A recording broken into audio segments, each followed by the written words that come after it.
بعد از نصب داکر چند گام دیگر رو باید طی کنیم تا ستاپ اولیه‌مون کامل بشه و بتونیم به راحتی ازش استفاده کنیم. اول از همه نیاز هست که ما کاری کنیم که یوزرها بدون دسترسی روت بتونن کامندهای داکر رو اجرا کنن. نیاز نباشه بزنن sudo docker run یا sudo docker ps. و در کنارش بعدش میخوام چند تا راه رو برای اینکه بتونین از ریجیستری های ایمیج داکر استفاده کنید که هم سرعت پول گرفتن ایمیج ها بالاتر بره و هم در کنارش به چالش های تحریم بر نخورید رو خدمتتون عرض کنم. داکر رو که نصب میکنیم یک گروهی رو خودش معمولا میسازه. اگر ما کت کنیم etc گروپ رو میبینید یک گروهی به اسم داکر موقعی که یوتیلیتی داکر رو ما کلا پکیجاشو نصب کردیم یک گروهی با این آیدی برای ما اینجا ساخته که هر یوزری رو شما بهش اد کنید میتونه کامندای داکر رو بدون استفاده از سودو ران کنه. برای این کار نیاز هست سودو یوزر مود -ag اد کنیم به گروه داکر. یوزرنیم فعلیمونه. شما میتونید به جاش اسم یوزرنیم رو بنویسید یا یوزرنیم دیگه ای رو بنویسید. الان یوزر من اد شد، اما اگر من دستور داکر ps رو مثلا بزنم بهم ارور پرمیشن میده. اگر کامند گروپس رو بزنم گروه های یوزر خودم رو بخوام ببینم گروه داکر رو توش نمیبینیم چون هنوز بهش لاگین نکردیم. برای این کار دو تا راه داریم، یا کلا این سشنمون رو ببندیم و یک بار دیگه SSH بزنیم به سرورمون، یا حالت دوم دستور new grp docker که لاگین کنیم به گروه داکر.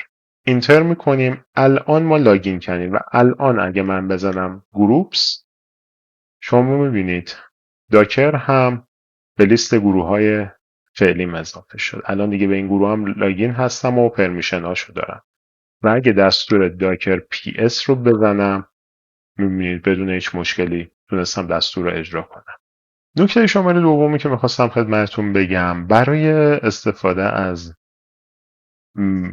در واقع ریجیستری داکر، شما تا حالا توی قسمت های بعدی راجع به داکر هاب من بیشتر توضیح خواهم داد، ولی برای پول گرفتن ایمیج های داکر شما یا نیاز به یک سرویسی که بتونه برای شما نقش تحریم شکن رو داشته باشه دارید، یا اینکه از میررهایی که وجود داره در دنیا و ایران هم چند تا میرر شما داریم استفاده کنید. یکی از این میررها سایت داکر داتای آره. داکر داتای آر علاوه بر اینکه سرویس نصبش رو به شما میده امکان این رو هم میده که از میررش برای پول گرفتن ایمیج ها، برای دریافت ایمیج ها استفاده کنید.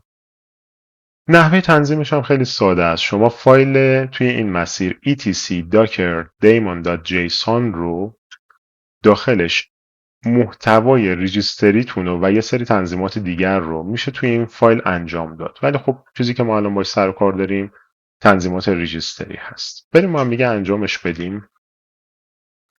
sudo vim etc docker daemon.json. پیشفرض وقتی شما داکر رو تازه نصب کنید این فایل وجود نداره و اگه دقت کنید یه نیو فایل برای ما ساخته. کرلی برکت رو باز و بسته میکنیم و این مقدار رو توش تعریف میگیم registry mirrors. از این میرر استفاده کن registry.docker.io. شما هر بار که این فایل رو تغییر میدین نیاز هست یک بار سرویس داکرتون رو ریستارت. اگه من الان بزنم داکر پول nginx مثلا 1.25 شروع میکنه برای من پول گرفتن ایمیج.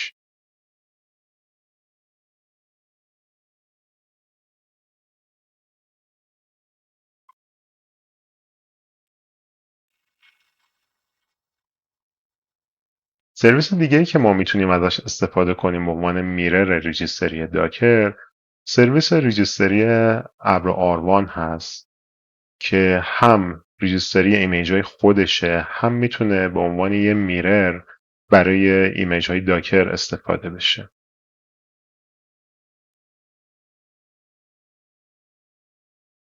مثل همیشه بعد از تغییر این فایل نیاز هست که سرویسمون رو ریستارت کنیم.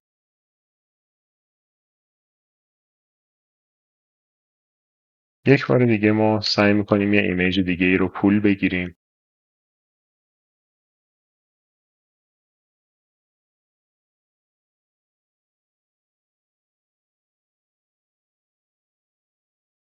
توی قسمت بعدی ما بیشتر راجع به داکر هاب که همون آفیشیال ایمیج ریجستری داکر هست صحبت میکنیم.